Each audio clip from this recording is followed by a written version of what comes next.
All right, let me go ahead and get started by just reminding you what we're doing here is, remember there's the chiropractic freedom. That's what this is. This is chiropractic freedom. And it's based on my experience and what happened through each of the steps. And so number one is the four steps to maximize your time for money. And remember, it all starts with really creating a lifestyle for yourself. And it's really about three things. It's about having a successful, highly profitable practice, number one. Number two, it's about creating a lifestyle of freedom. And number three, it's the 7 wealth strategies. That's what this is about. So number one is the 4 categories to maximize your time for money. Now, the reason that's important is, and again, I just want to simplify this, is remember, 97% of doctors that retire can't retire and live at the same lifestyle, if you haven't heard that statistic. But when you look at these numbers, and when I learned these numbers, it made a lot of sense to me, and it helped refocus and shape my vision and where I was going. And here's some of the numbers: is only 1% of millionaires become millionaires by exchanging their time for money. In other words, going into your practice. Remember, that's the worst form of income you can make, is spending your time making earned income that is the highest taxed. Just, put this all in perspective, because they don't teach this in public school. Matter of fact, that's what they want everybody to do, because that's where they make their money, right? So, and what is that? What are those 4 systems? There's 4 systems to maximize your time for money: new business, retention, your fees, and your overhead. Each of those have specific systems. As an example, in new business, there's 3 categories to get new business. It's either publicity, advertising, or educational sales. And you're either going to do it in an introduction, active referral, passive referral, cold call, or lead category. That's where new business comes from. The more you know about any of those categories, the more new business you're going to know how to get. Number 2 is patient retention. And remember, patient retention, there's 3 categories of patient retention. Number 1 is market forces. Most patients don't want to come in, keep paying you, and keep coming. So you need to have a real clear understanding of market forces. So the very first system you get is they don't want to come. When they do want to come, they don't want to come back. And they want to pay as little as possible. That's called market forces. So the less you know, the more you get that system. That's called market forces system. The more knowledge and skill you have, the more that changes, which goes to the second category of patient retention, which is called functional capacity. And essentially, it's having some knowledge and skill level to communicate with that patient, to at least take care of that particular problem past just temporarily how they feel. And that's, we base that on the 3 phases of healing. That's the patient education we use for that. Now, that typically will get you anywhere from 20 to, say, 30, 35 visits. But then they're gone again. Then you need more new patients, which now is the 3rd type of patient retention, which is the lifestyle system. And the lifestyle system is something that is always and ongoing. Many of you are buying lifestyle systems right now. You just never thought of it like that. The number 1 lifestyle system is, you probably are paying a monthly mortgage. That's a lifestyle system. You're probably paying food. That's a lifestyle system. You're probably paying clothes. That's a lifestyle system. And then there's several other lifestyle systems that might be unique to you. What your value systems are. And me, I do a lot with triathlons, and I put my money in that category. That's where my value system in education is, and so I'll regularly buy products and services in that category. No trouble, no problems with it. So that's called a lifestyle system. Now, the lifestyle system that we teach is the inflammatory system. You'll see why here when we get into it today. But next is your overhead. And there's about 5 solid categories of overhead. So there are strategies that will decrease your overhead, because remember, when you decrease your overhead, your profit margin increases that much. And so the national average is 50 to 70% of overhead in chiropractic. My first year in chiropractic practice, my overhead was 16%. Now, it averaged, when I had 2 full-time associates in my practice, and seeing 300 plus patient visits a week and the employees, my overhead was 38%. 38. So it was still 12 to 22% below the national average. So we'll cover overhead. We also cover the strategies of overhead, what makes high overhead, what makes low overhead. And then your fee structure. And so you want to maximize your fee structure, and there's also basic rules and regulations with that, and I call that horizontal and vertical fee structure. And the first thing you always want to do is to maximize your time for money. Learn the systems to maximize your time for money. That's the first thing you always want to learn, even if it's at a low dollar per visit. You want to, because it's better to make, $1 an hour than nothing an hour. So that's the first business. And so I'm just sharing with you the hierarchy of moving up the food chain. Everybody in here somewhere in that ladder. When I started in practice, there wasn't anybody to show me that there was this thing called a hierarchy, and that there were actual systems that I could learn to just go, that would just move me right up. I had to go out and find it on my own, and I didn't find it in chiropractic, I'll tell you that. So then you want to increase your fee. So after you know how to maximize your time for money, and that's kind of probably where I think when I was talking with Rob, that's kind of where he's at now. He needs to switch to maximizing his amount of money per time. That's the next thing you want to do.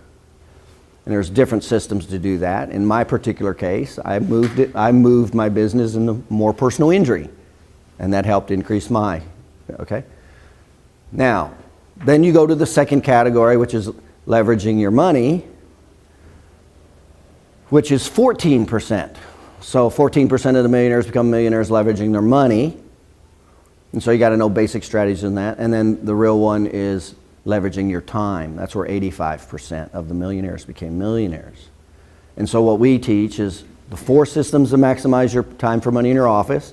And those are systems. They're not personality based. You have to be able to replicate them.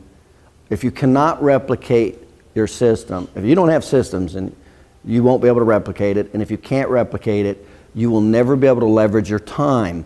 What does that mean?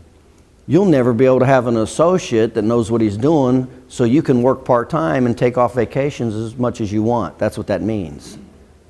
In other words, if you just have a personality practice and you don't have systems, you won't be able to replicate it. It means you're going to be stuck in your office for a long, long time. That's what that means. That's when burnout occurs and all that other stuff. So that's the second part of the system, is after you know the system, replicate it. Now, what is so important about that is now you not only need to know the information to replicate it, now you're becoming a manager, and that's a whole nother animal. Managerial skills is a whole nother animal. And then one of the key components of replication is knowing the 4 stages of learning. And I talk about this in great detail. I said, when I look back and I go, what was responsible? What would if I had to narrow it down, what was so responsible for me producing a $30 million a year business? We did about $30 to $40 million a year. That's what we did. 77 offices in 20 states. Okay? Personally, I made over $2 million a year, $250,000 a month. That's leverage of time. And that was not even working in my office. That's leverage of time and money. Associates, real estate. That's what it was. So imagine if I never would have done that. You guys wouldn't be sitting here right now, because I never would have done it. So that's the next piece of the puzzle of leveraging up. And remember, what's this all about? It's about freedom. Now, what you do with your time is your business, right? You might want to spend it more with your wife, your kids, your family. You might want to do more business. But there's a big difference in you having the ability to do what you want with your time versus being forced to do what you want with your time. Big difference. And then the same with revenue and passive income, is to start increasing that passive income stream to offset your fixed expenses. And that's what we're always paying attention to, is that trend line. Because as soon as your passive income exceeds your fixed expenses, you're wealthy. You're what's called wealthy, meaning you have freedom. Everything's paid for and you have freedom. And you know, that's what most people want in life, is have their expenses paid and have the ability to spend their time with where and who they want. That's what most people want in life. Again, what you do with that is your choice. Whether you destroy yourself or you do worthy things with your time and your effort. So this is part of the hierarchy, this stepping stone.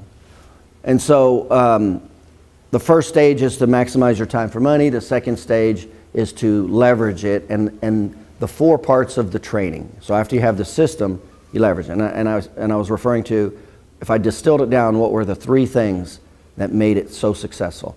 Number 1 is knowing how to pick the right person. It all started there. I found that it didn't matter how good my material was, and if I didn't know the 4 steps of training, if I had a bad person, it didn't work out. It was a nightmare. Like in my first office, I don't know if I told you guys, when I opened my first office, I picked the wrong person. It was the wrong system, no training. And I was constantly stressed, running over there, trying to get that office going. So it starts with the right person. Now we define that. I have found through experience what I have found to be the highest probability factors of being successful when you're self-employed. There's 3 major characteristics. I've found those. So we look for those first. Then we have the information. We know exactly how this works. But remember, it doesn't matter if you just know it and don't know how to apply it. So the third is the training. So it was 3 things that I look back. It was starting with the right person, having the material, the right material, and then the 4 steps of training to where they would own the material. Not know about it, they could do it. That was the 3 core things that just that allowed me to open 7 offices every 6 months. Like a machine. Was it not like a machine in there? We got a couple guys in here. Was that not a machine in there? That was a machine. Systems, repeat. Now, the 4 systems, the training, what's so important is going from, and this is real important. We spend a lot of time understanding this. And this is good for you to know as an associate, and something you're going to need to know. Now, so it's good to know for you to learn, to know how to learn, number 1, because this is exactly what I apply to myself when I learn. Number 2 is how to train your CAs and how to train your associate doctors. And so number 1 is unconscious incompetence. When somebody doesn't know what they don't know, they can't do much. Now, books, seminars, and tapes take them to the second phase. But only the second phase. So it doesn't matter if you go to a seminar or buy a book. You don't go to the end. It just means you now know what you don't know. So what's the step to get from the first phase to the second phase? Knowledge. It's either books, seminars, or tapes. Now, from the second phase to the third phase, going from conscious incompetence to conscious competence, in other words, you know it, but you got to kind of think about why you're doing it. So you're not doing it at a high level, but you can do it. That's called conscious competence. That is the absolute most difficult thing there is. Now I'm going to come back to that in just a second. Tell you why. Now going from the third phase to the fourth phase is relatively easy also. All it is repetition with analysis. That's all it is. So if the person knows how to do it, and they can do it, but they got to think about it and focus on it, now it's just repetition. That's what takes them to the last phase, which is unconscious competence. Now I knew this when I was training my staff. I knew it when I was training my doctors. I knew this. And they were not allowed to leave my office until they were graded out at unconscious competence at a high enough level. You remember that, John? You were not allowed to leave. Because if you couldn't grade out at a certain level, I knew you weren't going to be able to do it anywhere. But I knew if you could do it at a certain level here, you'll be able to do it anywhere. And that's exactly how it happened. So once the doctors were quantified out in the unconscious competence phase at a certain level, That's when we moved them out and opened them up. That's why it was as successful as it was. So, and just going back from that middle phase, and I'll just talk on for just a second, is that middle phase of unconscious competence, unconscious incompetence, in other words, you know what you don't know, to actually applying it, to the conscious competence phase.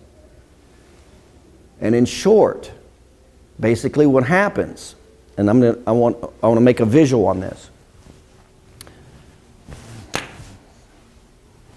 And this is major. This is why 97% of the people fail, and most people never attain their dreams. And then they lower their standards, what I'm getting ready to show you right now. So, you know, the learning, there's the application, there's the feeling, there's the it's the know, do, how principle. You got to know something, do something, how something. So what happens is you have a thought process that creates a feeling, that creates an action, that creates a result. That's the cycle. That's where all the problems are, right there. And here's why. And it goes right back to Maslow's hierarchy of needs. Remember, the very first need that we have is the physiological needs. That's where we will spend our time and money, and we want to protect it like crazy. Do you not want to protect your food, shelter, your oxygen like crazy? Yeah. Those are high innate. Nobody has to tell you to protect that. You'll just naturally do that. So that's number one. Number two is security. After you have your physiological needs met, you want security in your relationships, right? You want security in your physical environment, right? I mean, when somebody is like weird, do you move toward them or you move away from them? When you're in a physically insecure environment, do you move toward it or do you move away from it, right? You move away. So here's what happens. The natural phenomena of a human being is to naturally go out of their way if they're in survival security. It doesn't take any motivation if you're here. If you're in survival, you don't need a pep talk. You're in survival. That's a natural motivation. But here's why this is such a big problem. And I tell you, I spend a ton of time on this, because this is what takes people out of the game of life. This feeling thing. So, what's the natural feeling? Well, if I'm being challenged in my physiological needs or security, I'll go out of my comfort zone. I'll be motivated to do more. An example is like in your practice. If your practice is down, does it take much for you to get motivated and do something? Does it take much for you to get out of your office and meet people or go do a screening or a lecture or something? You'll naturally do that if you're having a hard time paying your bills or not paying your bills. That's survival. But then what happens to your motivation to go do a mall screening if you're out of survival and you're out of security? You want to go do a mall screening most generally? No. So what happens is your feelings, when you're here and here, you'll naturally challenge yourself and do things out of your comfort zone, the security. So you never have to motivate anybody when they're in those phases. And I'm aware as a teacher where that person is. I know. If they're in survival or their security is being challenged, I don't talk about motivation. If they're past that, we got to go in the motivation. And here's why. So if you're here and here, you'll allow yourself to challenge yourself. Yeah, but you got to remember, we're trying, as human beings and organisms, we're trying to maintain survival. Now, once we're past this, the very energy, whatever you want to call it, energy or the innate or whatever, that will naturally make you do things to get survival and security, now becomes your inhibiting factor. Why? Because of this right here. Now you don't want to challenge your security because you want that as an organism. That's what you want. So you're natural as human organisms. We're constantly just trying to stay in a state of homeostasis. We're not trying to go for socialization, materialization, and self-actualization. That's not what we're naturally programmed to do with high degree of energy. Down here, we'll spend a ton of time, energy, and money. Up here, we'll peter out. Most of us will just peter out. And so when you look at cultures and societies like in the United States, 57% of the population is right here. They're within what? 3 paychecks of what? Being broke, right? But could they do more if they wanted to? Sure. Yeah. But what happens to complacency? What happens to motivation? Well, now you're challenging the very thing that, see, it works for you when you're in security. It works for you. But once you have security, it works against you. And all I can say is, don't underestimate that natural force. That natural force will inhibit you and hold you down and limit you like you will not believe. It is an unbelievable force. And so you have to know the strategy, how to overcome that. And there are strategies. I have a 7-step strategy to overcome that. When somebody's complacent, I have a 7-step strategy to overcome complacency and increase motivation. And you got to tap into all these psychological components. So here's what happens. If we're here, it's no big deal to try and do something. To go talk to an attorney. To do a presentation. To go do a new patient lecture. If we're starting our practice and we're here, no big deal. We're self-motivated. Now here, and so typically what happens is when somebody thinks of something, if they're here, it's no problem. But if they're in security, what happens if you think about doing something, 97% of the time, you'll talk yourself out of it. You won't even do it. You guys know what I'm talking about. Oh, I need to do this, I need to do this. But you're out of survival and you're out of security and you go, oh, I need to do this. How long does it take for you to do it? How many times do you never even get around to doing it? That happens all the time. And a lot of times we just talk ourselves out of it. So 97% of the time, you never even take the first step because there's the motivation's not there and you have the forces of security that are pushing you down. Now, when you do attempt, if you do attempt it because you're motivated, 97% of the time you'll fail in that particular activity. Why?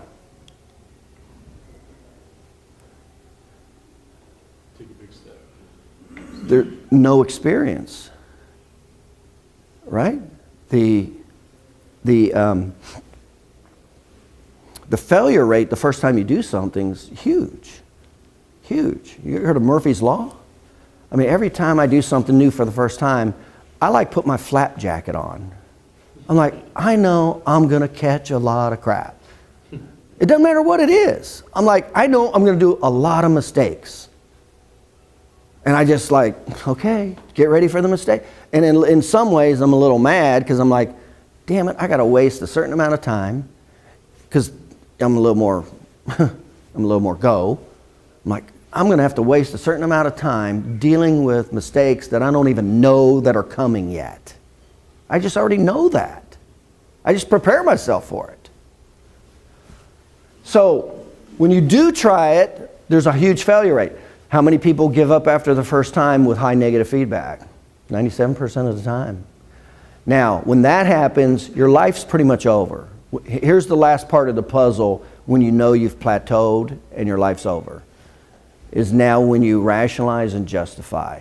Instead of taking personal responsibility and accepting the failure and being able to move forward, now you rationalize and justify external forces.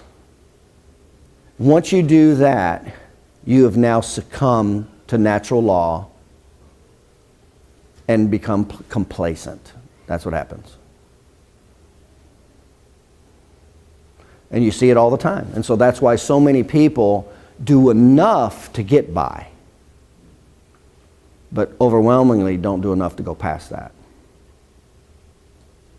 So you have to be highly aware. So when we go through these 7 steps, how we get through those 7 steps from after we do the seminars, books, and tapes, we're real careful about what's called positive and negative feedback, or pain or pleasure feedback.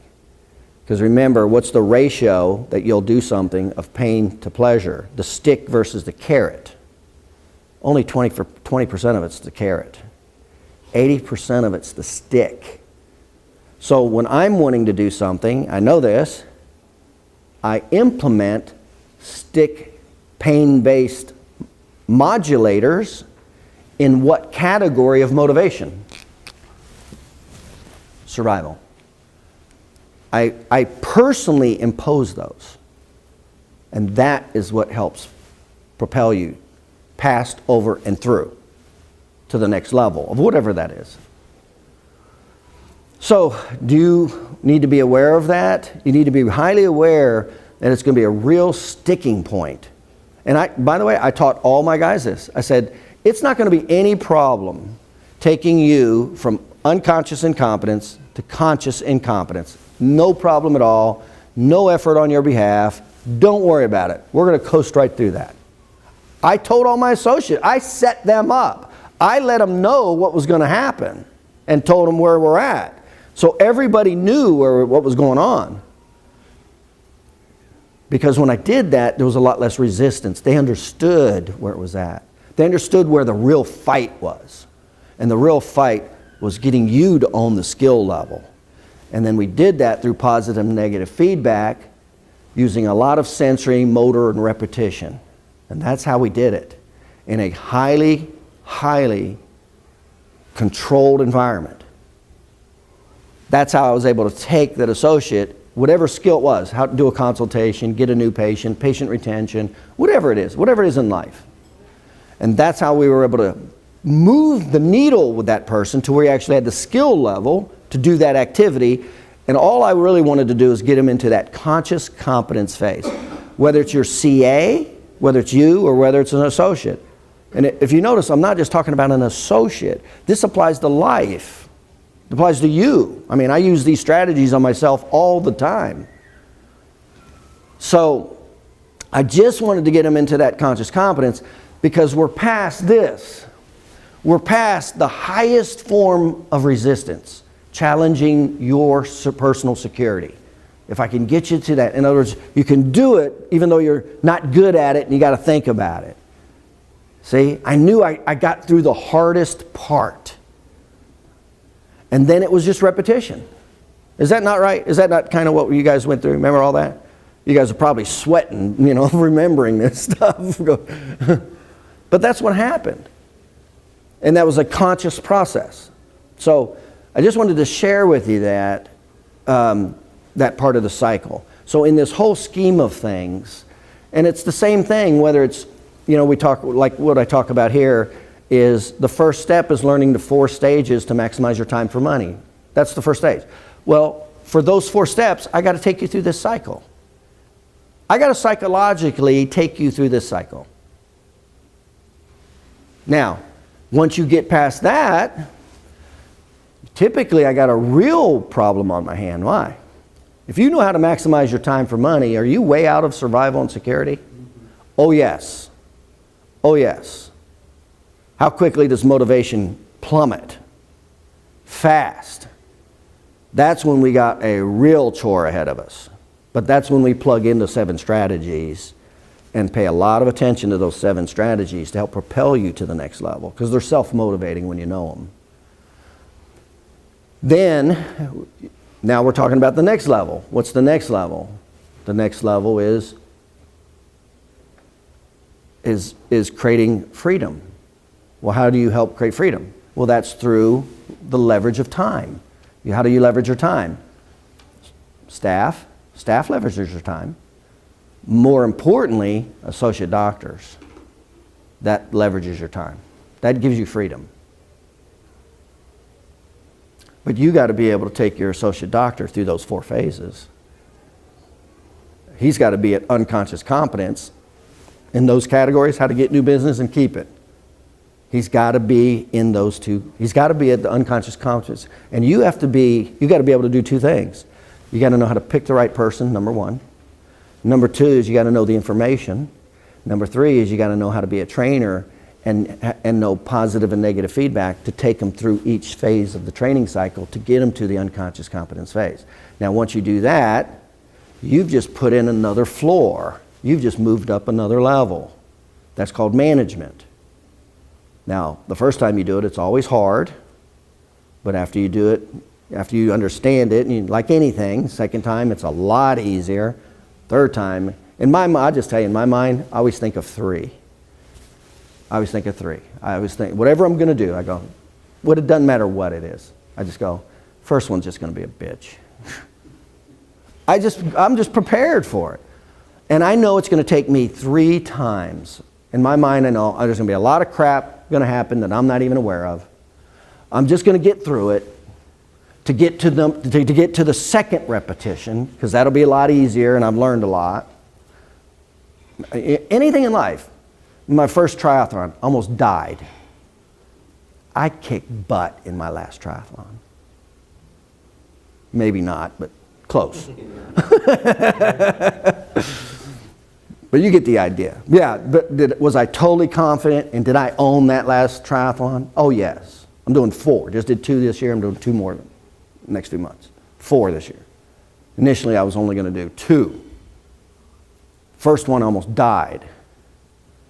And I should have quit, but I'm too stupid. But it's like that in everything, right? Whatever you're doing, whatever project you're doing, learning a software, it doesn't matter. Anything new in life is like that. So, first stage to the second stage, learn how to replicate, learn how to train. You're going to go through all that, then you're up to the next level. And then once you go to managing your time, and it's the next level, which is the real estate. Are you going to have a lot of entropy when you start learning real estate? Yeah.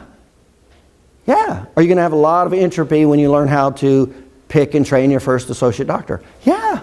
Yeah.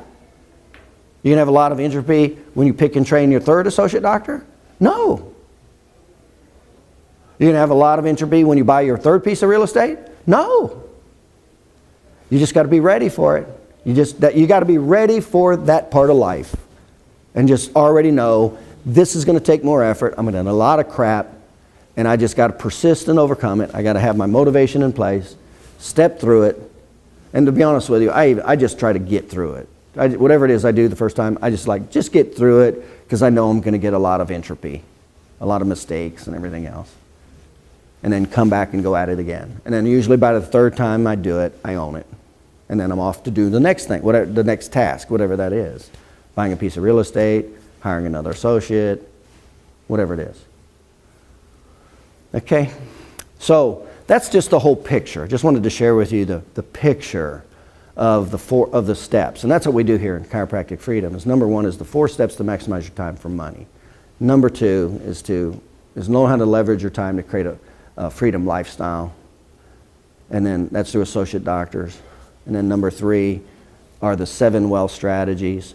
And the 7 wealth strategies always start with number 1, the 4 categories to maximize your time for money. That's one. Number 2 is knowing how to replicate it. Number 3 is how to buy real estate. How to leverage that now. Next one is taxes. Knowing the basics of tax deduction, because it's the largest single expense you'll have in life. Next one's your IRA. Learn how to use your individual retirement account to leverage that up. And then we cover that in here. And then we also cover asset protection. And then one of the other ones we cover is using the real estate strategies of how to buy your own home. I mean, you'll have over $1 million in net worth if every 2 years you just learned how to buy and move and build up, and without increasing your fees. And that's a strategy. I got one of my friends, that's a strategy he did. And you can do that with the United States laws, the laws in the United States. So every 2 years he would just move. He'd buy properly, and there's all this is learned what you buy, how you buy, all that. He'd buy properly, make money when he buys, live in it, do a little fixing up, whatever. 2 years later, he'd move. He'd move all that over to the next one, so he'd leverage up the asset. Because remember, every time you leverage up your asset, the appreciation, everything moves up. Well, do that over a 20 or 30 year period without making a lot of money, and you still have a net worth of $1 million with just paying your mortgage like you would have done anyway. Okay? So those are the 7 strategies. And again, ultimately, what is it about? It's just about creating a lifestyle. And then it's really about working on your terms. And that's why I talk about coming from a position of power. If you want to do it, if you want to see the patient, if you want to do more, if you want to do less, if you want to spend more time on vacation. I mean, I remember one time I was in Italy. We were having a good time. And I called back to the office. Things are going okay. And we wanted to do another part of Italy. And so what did I do? I called and said, I'm going to stay another week, moved my flight, and we went over to Rome. Why? Because I could, from a position of power and leverage. That's why. Now, it's not just you and taking. Also, just so you know, I don't say this a lot, but I also did many donations, a lot of charities and a lot of donations. I've donated over $500,000 to chiropractic research, education, a lot of different charities. So along the way, it's always giving back along the way. So that's what the chiropractic freedom principles are about. And I'll just tell you what it's not about. It's not about teaching you how to see 500 patient visits a week and burning your butt out and not having any time for yourself or your family. That is not what it is about.